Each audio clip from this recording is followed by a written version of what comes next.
드론 이걸째 민속 이야기 어느새 14번째. 20회 때는 어떤 특집을 하죠? 큰일 났네. 제가 이런 쪽에서 얘기를 하면서는 사회적인 쪽에 시사성 있는 이야기 하는 걸 굉장히 싫어합니다.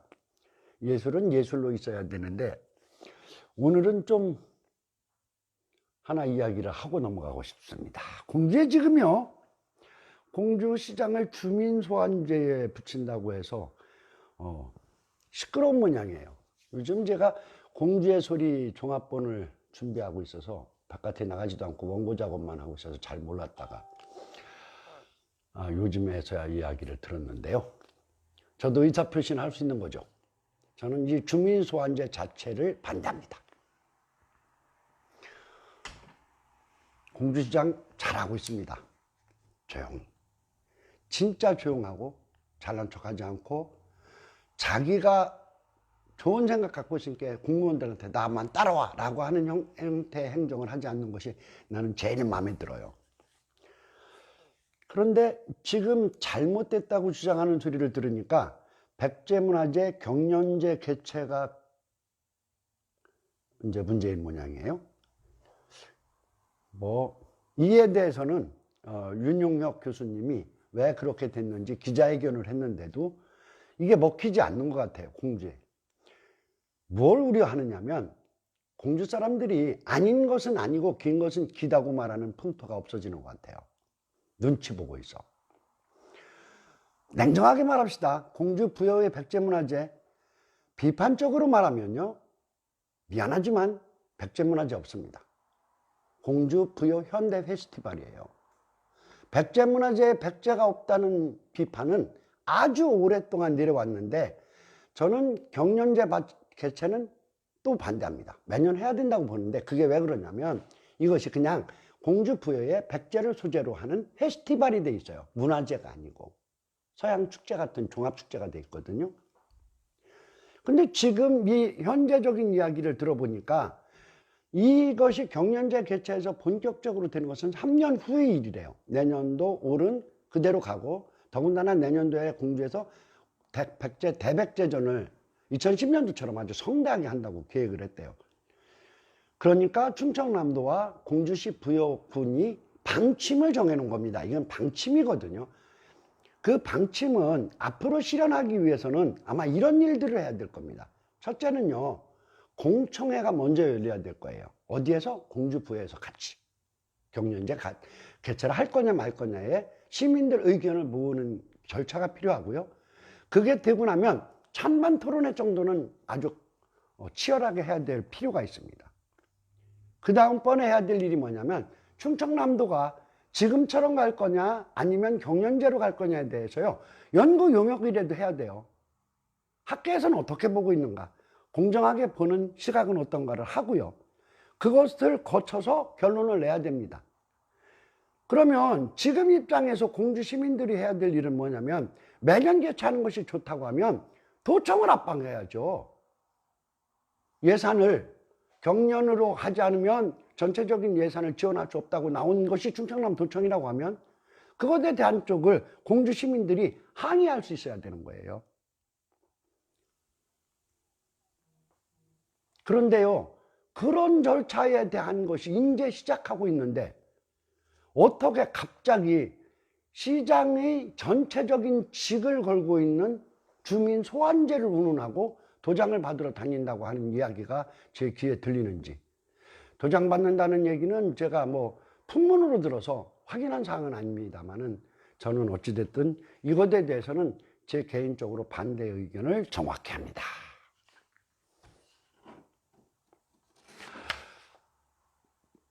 지난주에 이제 농악 이야기로 와야죠. 우리 본래 드론 이걸째의 민속 이야기로 갑시다.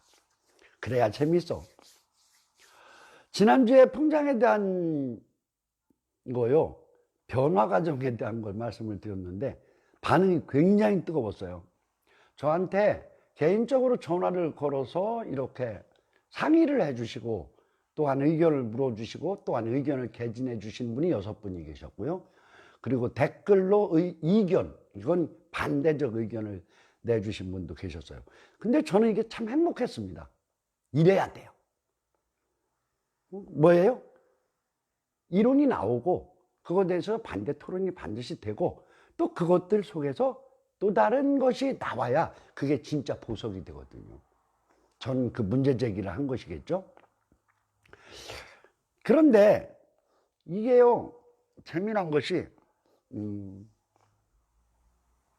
풍장에 대한 이야기를 할 때에 마을, 제가 첫 시간에 말씀을 드린 게 뭐냐면 풍장의 분류를 좀 세분화하게 해야 된다. 그 분류하는 것이 마을농악과 예술농악과 군문학이 있는데, 농악이 있는데 그것들에 대한 것들을 좀 문화적인 쪽에서 이렇게 분류를 하고 했으면 좋겠다 해서 말씀을 드렸어요.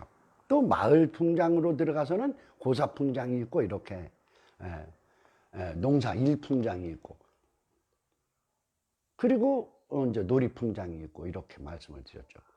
그것도 나눠야 됩니다. 고사 풍장 하나를 놓고 볼 때에 건립하는 고사 속에 고사 경비를 마련하기 위해서 또한 작은 고사를 지내줘서 재화, 쌀이나 돈을 모으는 건립 풍장이 있고요. 또 뭐예요? 본 고사 풍장이 있고요. 그리고 뒤풀이 고사 풍장이 있고요. 그게 이렇게 나눠야 되죠. 근데 질문을 하신 중에서 제가 이렇게 핵심적으로 말씀을 드리자면 뭐가 제일 많았느냐면 건립 풍장에 대한 이야기 부분들이 많았어요. 그래, 그 얘기를 이번 시간에 좀 하겠습니다. 건립 풍장은 종류가 몇 가지나 될까요?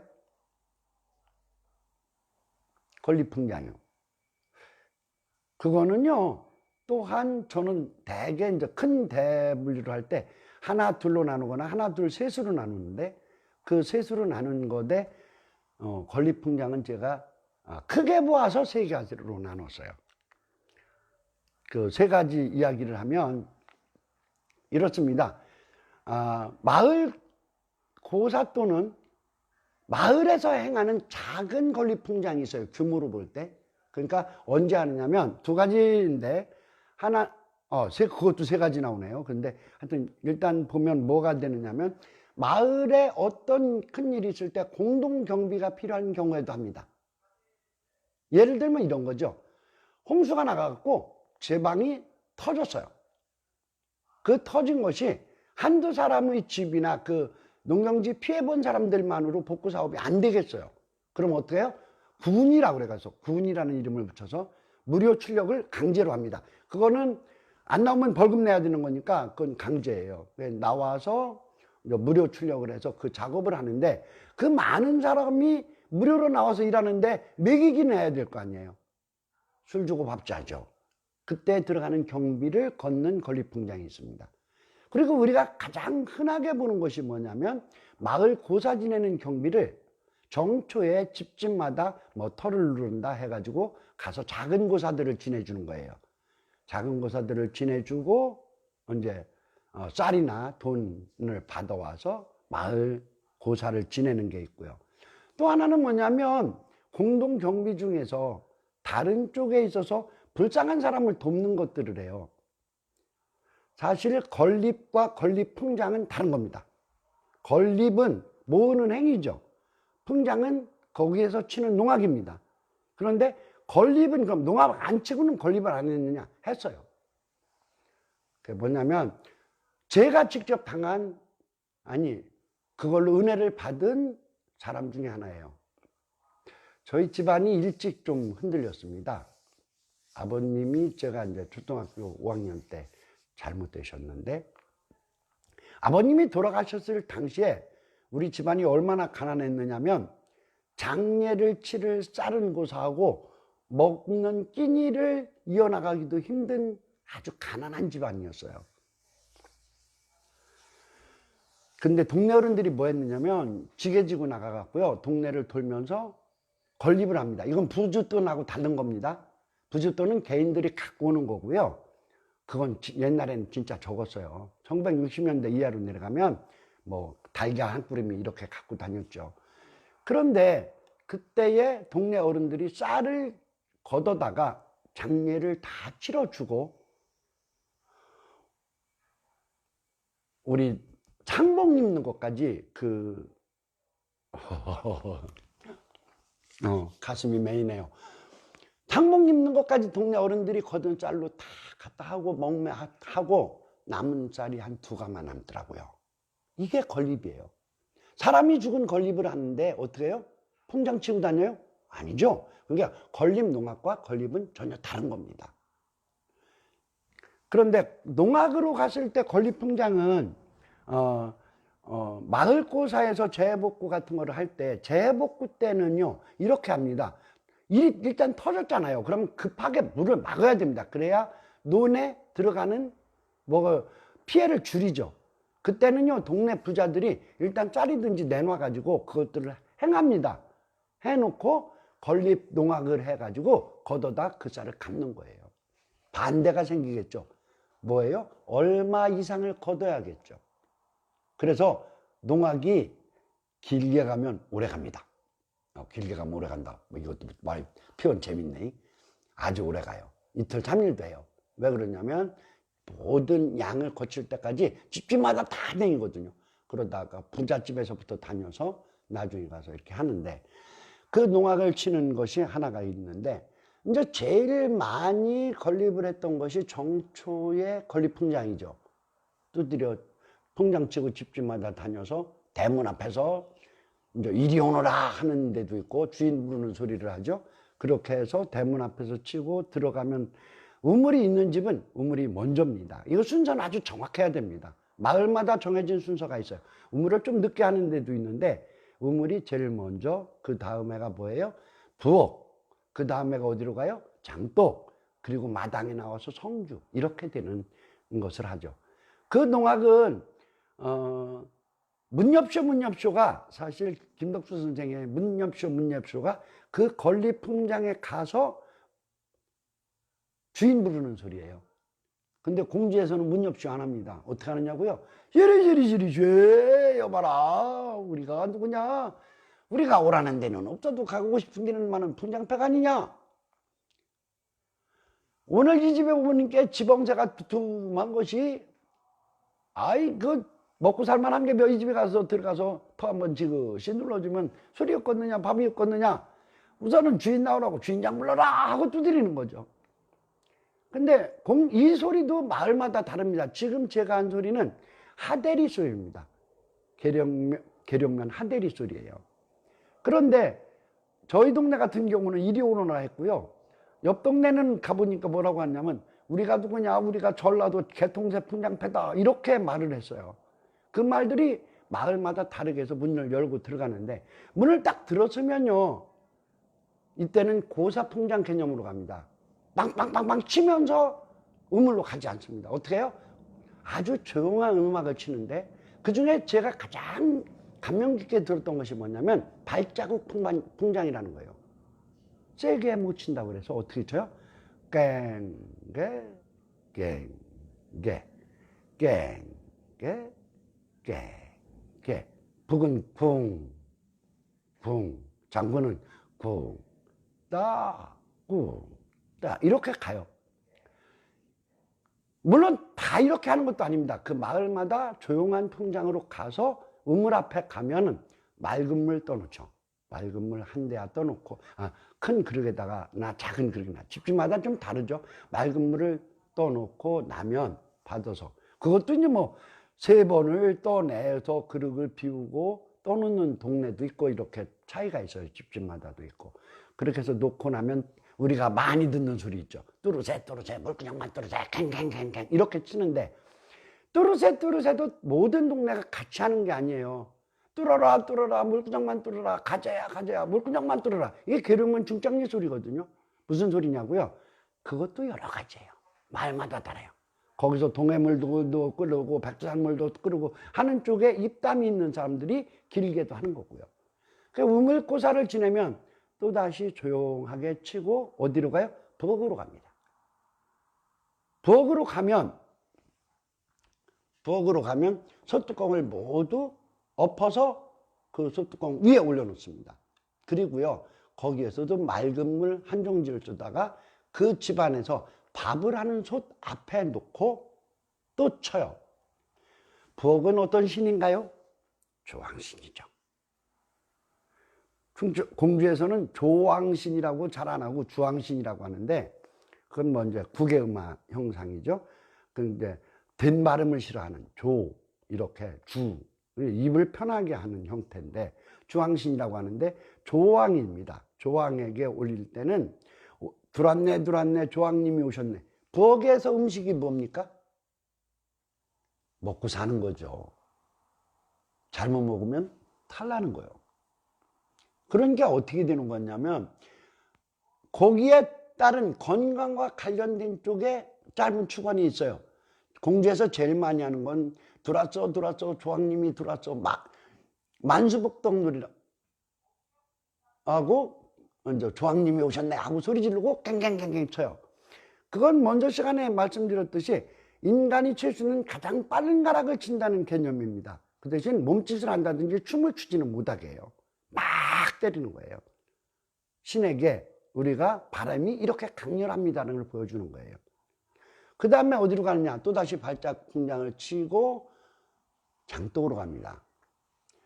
여러분들이요, 신을 섬기는 옛날 민속신앙에서 칠성신은 아주 독한 신이세요. 개념상으로, 민중의 개념상으로. 또 하나 뭐예요? 변덕스러워요. 나한테 잘못하면 혼내켜요. 근데 칠성신이 남자들 입장에서는 무엇을 의미하느냐면 풍흉을 가립니다. 칠성단지라고 하는 걸 만드는 절차가 굉장히 까다롭고 복잡한데 그걸 제가 오늘 설명을 못 드리지만 언젠가는 설명을 드릴게요. 칠성단지에는 간단히 말씀드리면 종자 씨앗이 들어있는 거예요. 뭐가? 벼가. 그래서 거기서 칠성에게 위하는 것을 하는데 그때는 반말도 못하죠. 오셨어 오셨어 칠성님이 오셨어 하고 두드리는 동네가 있고 자손만세 만수복동 누리라고 오셨네라고 하는 형태를 달아서 하는 동네도 있고 해서 하고 때리는 거예요. 그건 다 짧은 축원으로 끝납니다. 긴 축원 1분 넘어가는 축원 하는 동네 못 봤어요. 근데 그것이 1분 넘게 하는 축원들이 많이 체록되어 있습니다. 그건 어떤 거냐면 무당들의 조왕경, 부엌에 칠성 경문을 짧게 하는 작은 비선거리. 그러니까 우리 집에 뭔가 탈이 나서 비선이라는 말은 그것을 방법으로 비는 방법으로 하는 말인데 비선거리가 더해진 무당골, 단골들은 그게 길게도 합니다. 나머지는 어떻게 해요? 모두 짧게 하는 거죠. 농민들의 농악으로는 짧게 하고요. 무속이 더해지면 길어지는 거예요. 그렇게 해서 가고 나면 마당으로 나오면 우리가 아는 성주풀이에서 긴 축원들을 합니다. 그것도요, 말로 하는 동네가 있고 노래로 하는 동네가 있죠. 그래서 고사소리에 대한 부분들이 여기서 공연되기도 하는데 이때는 뭐를 하느냐면 이때는 마당에다가 쌀이나 자기네들이 국내 고사에 내놓을 것들을 가운데다 놓고 그 풍장패들이 먹고 즐길 수 있는 음식을 올려놓은 작은 고사상을 만들죠. 그래서 거기서 축원을 해주고 쌀을 받아서 지고 나오는 거예요. 그 다음 집으로 가는 겁니다. 하나 분명히 생각해야 될 것이 있습니다. 호수가 많으면 여러 날 가요. 그러니까 7일 정도 치는 터널기 동네를 7일까지 치는 데도 있고 짧은 동네들이 뭐 20, 30호 되면 하루에 끝나기도 하는데요. 이것에 대해서 가장 여러분들이 좀 중요시하게 생각해야 될 건 뭐냐면 여러 집을 간다는 거예요. 아주 여러 집을. 그래서 어떻게 하느냐? 여러 집을 가서 해야 되기 때문에 한 집에서 오래 머물 수 없습니다. 보통 뭐 15에서 20호 정도를 다니는데요. 그러면 시작을 몇 시에 하느냐면 대부분 점심 먹고 합니다. 물론 오전 일찍부터 하는 동네들도 있지만 아주 적은 비율로 나오고요. 늦게 하기 때문에 밤늦게까지 간다 하더라도 7, 8시간 동안에 20집을 가면 한 집에 가서 30분 이상 논다? 거의 없습니다. 이동하는 시간도 있고 해서요. 그러니까 어떻게 해요? 거기서는 판재 형태의 놀이가 거의 이루어지지 않는 거예요. 무디기 풍장으로 먼저 판재 좋아하는 동네들은 일찌감치 장터 풍장 같은 영향으로 1960년대 이후에는 멍석마리 정도는 했을지 몰라도 개인의 마당에서 하는 풍장이기 때문에 판재가 이루어지지는 않았습니다. 이게 동네 건립풍장입니다. 그런데요, 마을 단위 건립풍장에서 다른 종류가 있습니다. 그것이 뭐냐면 이제 마을 한 마을만으로 건립을 해서 쓰지 못할, 이게 고사가 아닌 풍장으로 하는 것이 뭐냐면 큰 다리나 제방이 지금 말해서 큰 금강 지천 정도 되는 제방이 터졌을 때 같은 때는 한 동네의 경비로 안 되죠. 그럴 때는 어떻게 하냐면 면 단위의 풍장패를 구성해서 돕니다. 제가 체력하면서 가장 인상 깊게 들었던 데는 어디냐면 예산군 덕산면 광천리 같은 경우인데요.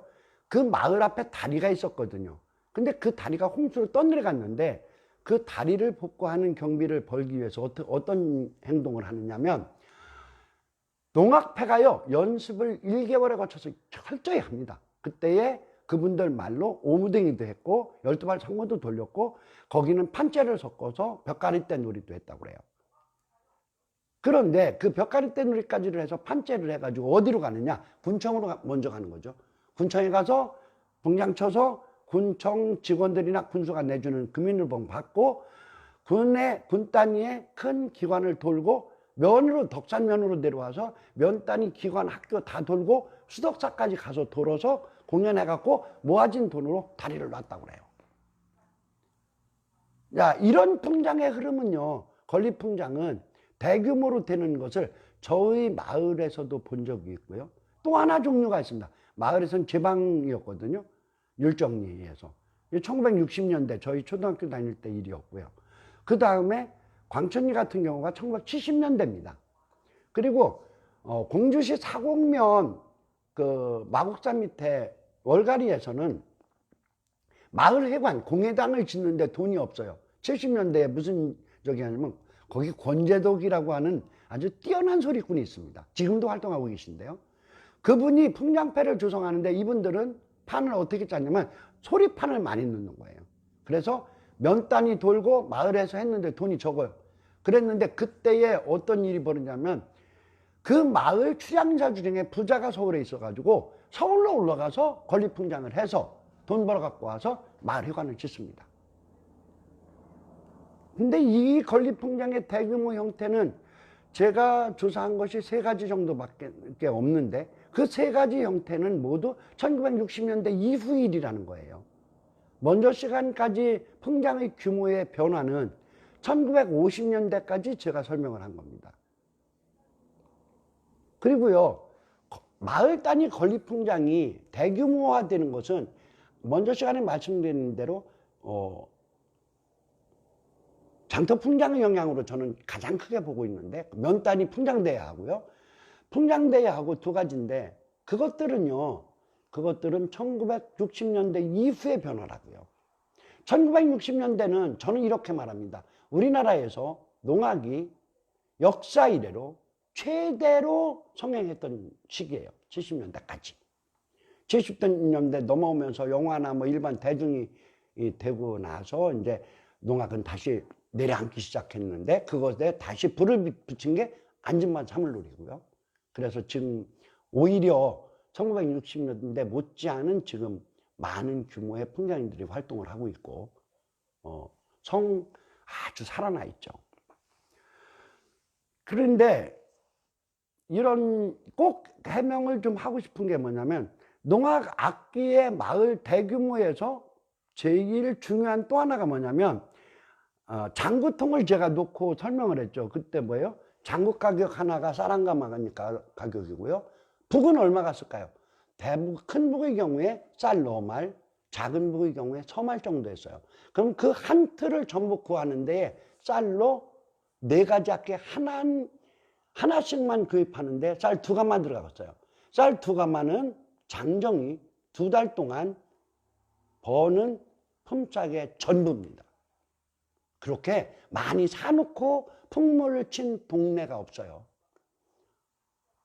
그런 면에서 규모라고 하는 쪽은 여러분들이 생각을 해주시고요. 건립풍장의 마지막 남은 하나는 뭐냐면 먼저 시간에 말씀드린 사찰 건립풍장패죠. 이분들이 활동했던 범위는요 전국이고요.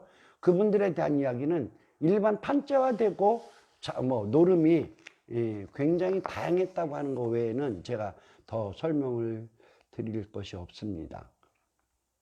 건립풍장은 정리하면 세 가지로 나눌 수 있는데, 하나는 마을 단위 건립이고 또 하나는 시군 단위나 지역 단위, 고장에 두는 건립이고, 하나는 전국 단위인데, 그 마을 단위 건립은 가난한 사람들을 돕는 거나 아니면 제방이나 이런 재해를 복구하는 데 쓰는 비용이나 마을 고사 건립이 있고요. 건립 농악이 있고요. 그런 쪽에 있어서 내려온 전통이 매우 중요하다는 거죠. 지역에 따라서는 혹간에 우리 고장의 건립풍장 하나의 이름으로 그냥 내놓고 공주시의 건립풍장, 그럼 말이 안 맞는 거예요. 종류도 많은 거고 어떤 걸 대표성으로 할 거냐고 하는 것도 있고, 그래서 그런 문제들은 좀 구분을 해 주셨으면 하는 생각에서 좀 자세히 설명드렸습니다. 다음 시간에는요, 제가 공주에서 장터풍장에 대한 특별한 말씀을 드리는데, 공주에서 활동하신 김태선 선생님하고 예산에서 활동하신 박익수 선생님이 장터풍장을 어떤 과정을 거쳐서 만들었고 어떻게 활동했고 어떻게 소멸되었는지, 그런 이야기들을 말씀드리겠습니다. 14번째 이야기, 오늘 시간도 땡겨서 했고 이렇게 했습니다. 앞으로도 많이 시청해 주시고요. 부탁드리고 싶은 것은 반대 의견이 있을 때나 아니면 궁금한 점이 있으면 언제든지 전화 주셔도 좋습니다. 이번 시간에는 많은 분들이 말씀을 하셔서 한 분을 지목해서 답변을 못 드리고 이렇게 드렸습니다. 감사합니다.